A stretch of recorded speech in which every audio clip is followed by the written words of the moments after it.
Good morning class 11th student, welcome to online class.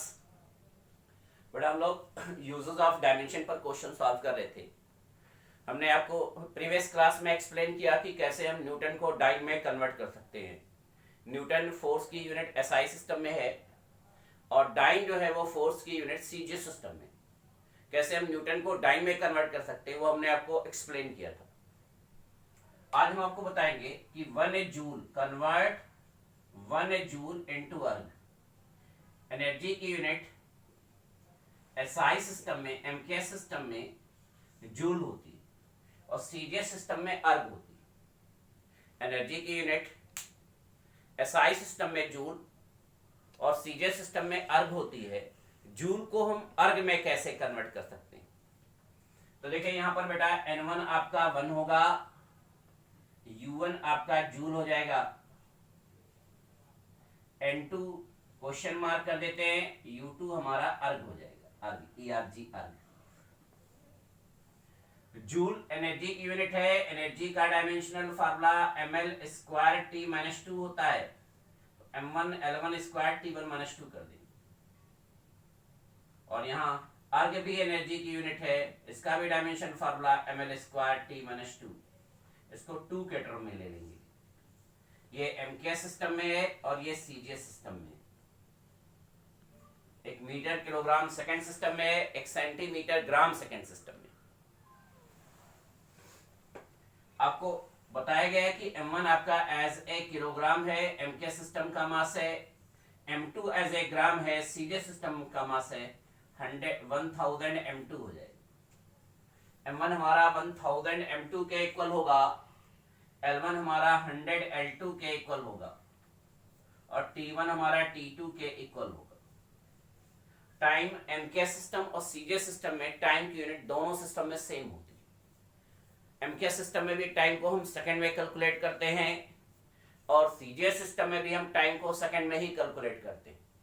MKS system में भी हम time को सेकंड में कैलकुलेट करते हैं और सीजीएस सिस्टम में भी हम टाइम को सेकंड में कैलकुलेट करते हैं। फार्मूला हमने आपको एक्सप्लेन किया है, N1 is U1 is equal to N2 U2। N1 U1 is equal to N2 U2। N1 हमारा हो जाएगा 1,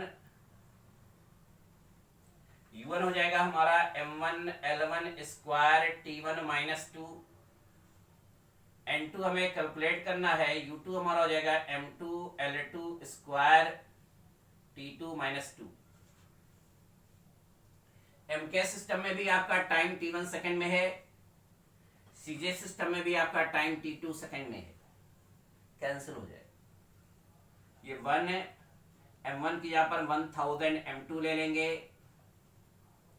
L1 हमारा 100 L तो 100² L2² हो जाएगा और ये हो जाएगा N2 m2 L2²। ये L2² आपका कैंसिल हो जाएगा, ये m2 आपका कैंसिल हो जाएगा। तो N2 इज इक्वल टू हमारा हो जाएगा 1000 इंटू 100 इंटू 100, यानी कि N2 इज इक्वल टू हो जाएगा हमारा 1 इंटू 10⁻⁷, यानी कि 1 जूल जो होगा बेटा, 1 जूल वो 10⁻⁷ अर्ग के इक्वल होगा। 1 जूल जो होगा बेटा वो 10⁻⁷ अर्ग के इक्वल होगा। जैसे आपका 1 न्यूटन 10⁵ डाइन के था, उसी तरह से आपका 1 जूल जो होगा वो 10⁻⁷ अर्ग के इक्वल होगा। जैसे आपका 1 न्यूटन 10⁵ डाइन के इक्वल था, उसी तरह से आपका 1 जूल जो होगा वो 10⁻⁷ अर्ग के इक्वल होगा। तो बेटा ये भी आप अपनी नोटबुक कॉपी पे राइट डाउन कर लीजिएगा, इसको एक बार रिवाइज कर लीजिएगा। नेक्स्ट यूजर जो है हमारा user 3, derive expression between different physical quantity. एक physical quantity different physical quantities पर डिपेंड करता है, उसके लिए हम एक्सप्रेशन यानी कि फार्मूला डिराइव कर सकते हैं। उस पर हम आपको क्वेश्चंस बताएंगे।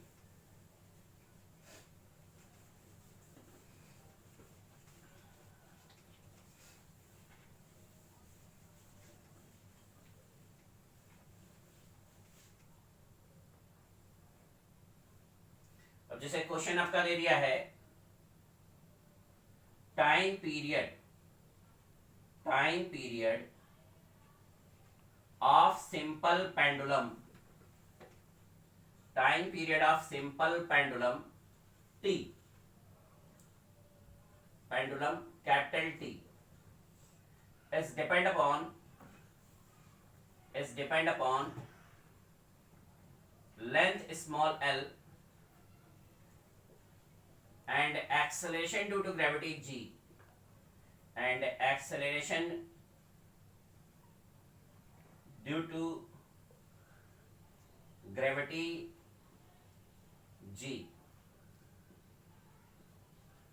इस सिंपल पेंडुलम का जो टाइम पीरियड है वो लेंथ स्मॉल एल के directly proportional small length small l पर डिपेंड करता है और acceleration due to gravity small g पर डिपेंड कर रहा है। तो हमें फार्मूला एक्सप्रेस करना है, फार्मूला डिराइव करना है टाइम पीरियड का लेंथ और ग्रेविटी के रिलेशन में। तो time period of simple pendulum जो है वो लेंथ के डायरेक्टली प्रोपोर्शनल और acceleration due to gravity G के डायरेक्टली प्रोपोर्शनल होता है। हमें फार्मूला एक्सप्रेस करना। तो let the dimension to be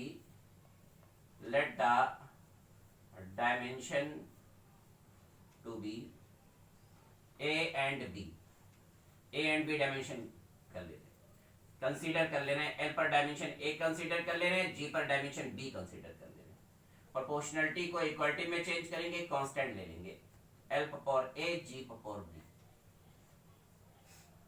के हमारा डायमेंशनलेस है, के से कोई मतलब नहीं है, के को हमने सिर्फ प्रोपोर्शनलिटी को इक्वलिटी में कन्वर्ट करने के लिए लिया है। अब टाइम का dimensional formula m not l not t यानी सिर्फ t होता है। के का कोई डायमेंशनल फार्मूला नहीं, लेंथ का l power a। Acceleration due to gravity का dimensional formula lt minus 2 power b। तो यहां बेटा हो जाएगा m not l not t power 1 और यह हो जाएगा हमारा k l power a l power b t power minus 2b। तो हमारा जाएगा m not l not t power 1 और यह हो जाएगा k l power a plus b और t पावर माइनस 2b। अब देखिए बेटा यहाँ t पावर माइनस 2b है, यहाँ t power 1, then minus 2b is equal to 1। तो b इज इक्वल टू हमारा माइनस 1/2 हो जाएगा।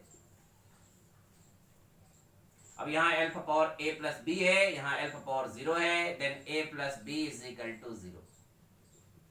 तो a plus minus minus 1/2 is equal to 0, then a is equal to 1/2। a की वैल्यू 1/2 आ गई और b की वैल्यू माइनस 1/2 आ गई, then t is equal to हमारा k l power 1 g power minus half, then t is equal to k। जब किसी नंबर पर हाफ का पावर होगा तो नंबर अंडर रूट में होता है, माइनस में होगा तो नीचे आ जाएगा, डिनोमिनेटर में आ जाएगा, और प्लस में है तो न्यूमरेटर में। तब आपके टाइम पीरियड का जो फार्मूला हो जाएगा वो t is equal to k root l upon g। लेकिन time period of simple pendulum का जो फार्मूला होगा वो t is equal to k root l upon g होगा। l पावर हाफ है, g पावर माइनस हाफ। तो time period of simple pendulum t is equal to k root l upon g होगा। तो बेटा ये भी नोट्स कॉपी पे right कर लेंगे। अभी यूजर्स 1, यूजर्स 2 और यूजर्स 3 पर और क्वेश्चन हम सॉल्व करवाएंगे, इसको एक बार रिवाइज कर लेंगे। Thank you.